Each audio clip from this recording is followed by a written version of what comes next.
Bonjour à toutes et à tous et bienvenue dans cette vidéo. Aujourd'hui, on va aborder un thème polémique puisque je vais comparer le nazisme et le néolibéralisme. Et vous allez voir, vous n'allez pas être déçus.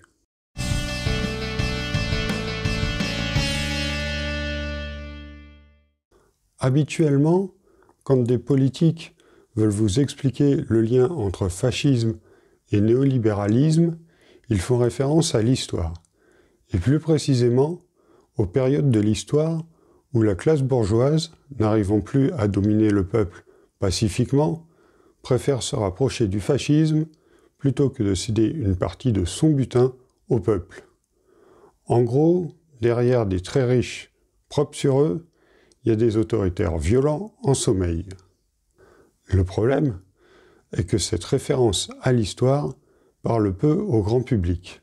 Elle est lointaine, donc impalpable, ce qui fait qu'elle peut passer plus pour une opinion que pour un fait en soi. Aujourd'hui, je vais donc plutôt faire référence à Johann Chapoutot, qui a récemment fait plusieurs passages médiatiques. Cet historien explique de façon beaucoup plus parlante les liens qui existent entre le nazisme et le néolibéralisme. Plus précisément, il a démontré comment l'idéologie nazie s'était reconvertie dans le management moderne. La différence tient à l'approche de l'auteur, car si celui-ci a fait un remarquable travail d'histoire, on voit tout de suite qu'il n'est pas un politique. S'il l'avait été, il ne se serait pas arrêté à la comparaison du nazisme avec le management, mais l'aurait aussi comparé avec le néolibéralisme dans son ensemble. C'est ce que je vais faire dans cette vidéo. Mais d'abord, mettons-nous au clair sur quelques définitions. Le néolibéralisme est le modèle économique qui domine aujourd'hui la France et le monde. Il favorise sans limite le marché et donc l'enrichissement des intérêts privés.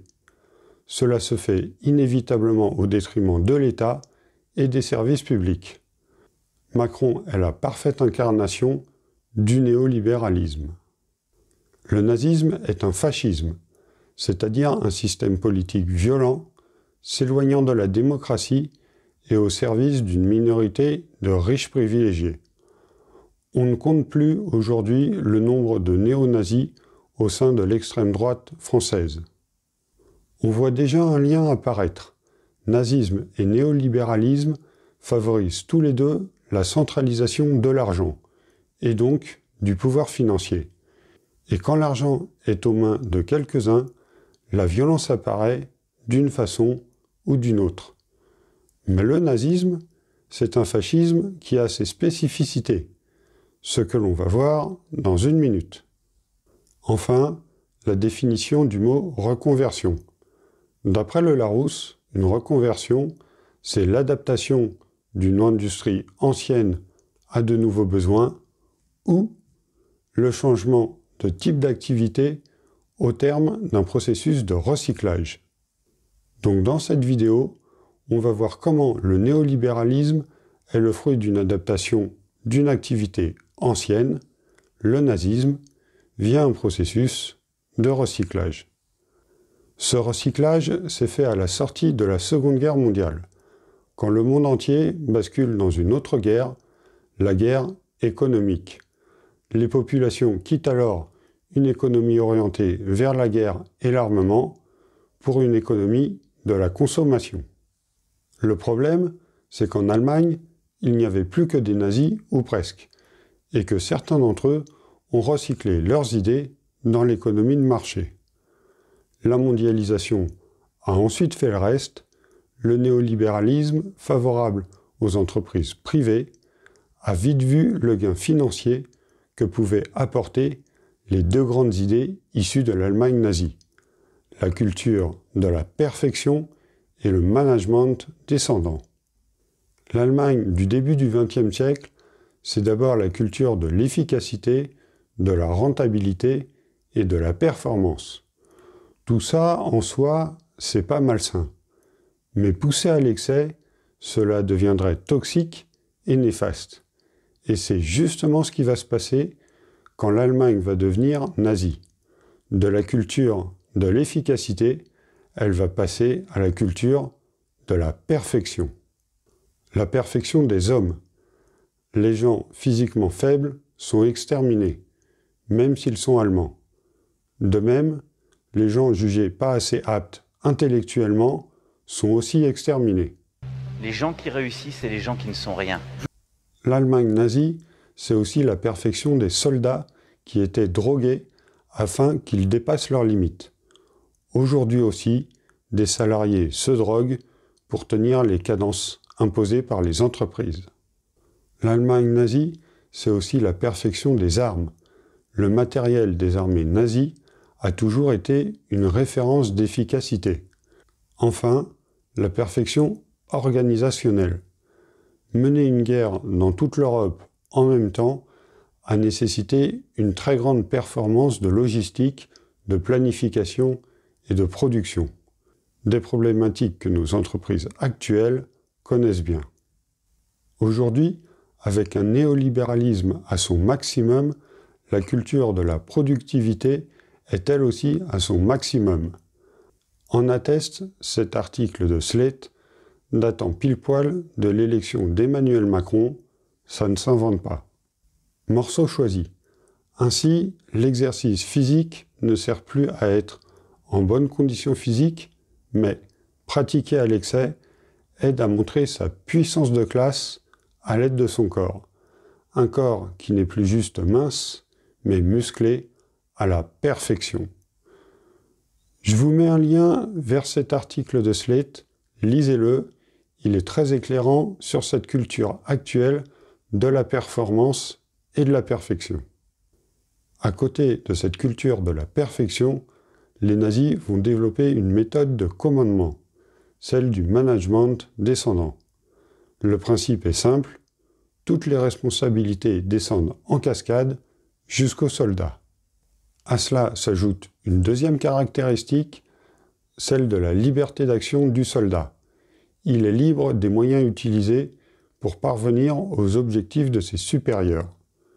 Alors forcément, ça donne des soldats stressés, sur les nerfs et avec pour seul outil à disposition des armes. Inutile de vous dire que dans ces conditions, les dérapages arrivaient facilement. De 50 mètres, vous dégoupillez,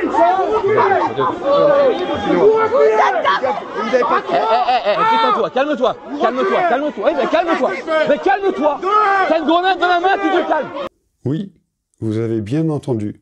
Le flic menace de dégoupiller sa grenade si les gens ne reculent pas. C'est le genre de choses qui arrive quand toutes les responsabilités retombent sur des hommes armés. Cette pratique managériale, on la retrouve dans la police française d'aujourd'hui, mais aussi dans d'autres services publics comme le Pôle emploi. Les agents ne sont plus là pour conseiller les chômeurs, mais pour les radier un maximum. Car à Pôle emploi sévit cette fameuse culture de la perfection, et donc aussi celle de l'anti-imperfection. Les chômeurs ont échoué sur le marché de l'emploi. Ils sont donc considérés comme imparfaits. Ils doivent donc être écartés de la société. Ils sont alors radiés dès que possible. Cette chasse à l'imperfection associée au management descendant ultra stressant nuit aux usagers, mais aussi aux employés. Pour ceux qui sont en désaccord avec cette idéologie nazie, les conditions de travail deviennent invivables. Les opposants en interne sont alors poussés dehors, démission, arrêt maladie, burn-out, jusqu'au suicide. J'adore pas le mot de pénibilité parce que ça donne le sentiment que le travail serait pénible.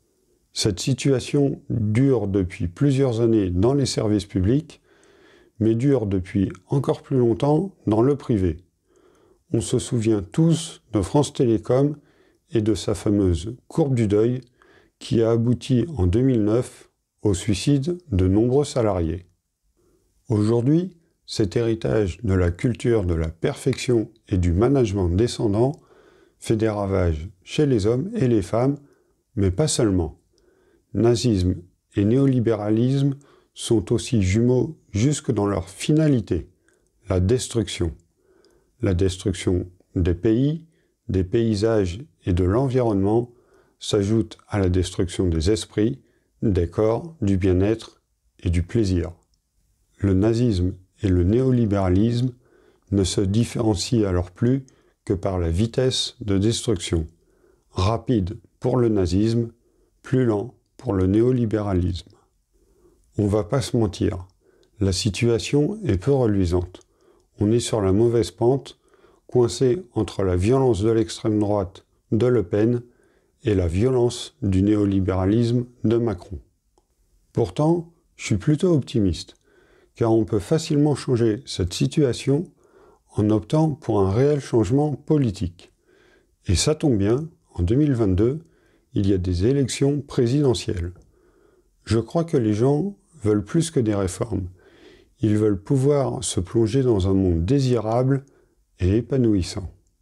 Je crois donc que 2022 est une excellente opportunité pour voir enfin la lumière au bout du tunnel, voir tout ce que l'on peut construire de bien et de beau, voir tout ce qu'il y aura de l'autre côté du vote.